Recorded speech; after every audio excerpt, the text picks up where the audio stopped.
শুভ সন্ধ্যা। কেমন আছেন সবাই? আশা করি খুব ভালো আছেন। আপনাদের ভালোবাসা আশীর্বাদে আমিও ভালো আছি। অবশেষে অপেক্ষার অবসান ঘটিয়ে এলো সেই শুভক্ষণ। তো অনেকক্ষণ থেকে ওয়েট করছিলাম কখন মাকে দেখবো যে মা কি বলে।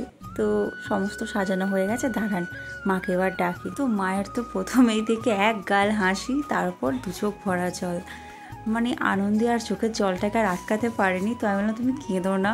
তো অনেকগুলো ভিডিও আমি যেহেতু ফুটেজ ডিলিট করে দিয়েছি, কেন এতটাই মানে এক হয়ে পড়েছিল। আর এদিকে রাজ কি করছে, পিছন দিক থেকে ভিডিও করছে। তোমার যে সারপ্রাইজটা পেয়ে কিরকম লাগলো?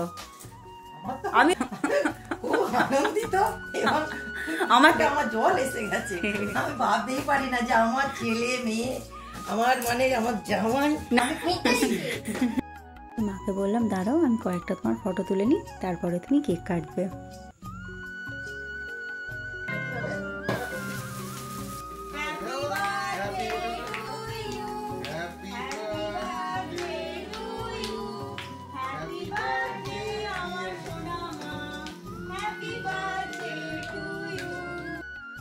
তো আমি বললাম দাঁড়াও, আগে তোমাকে আমি খাইয়ে দেবো।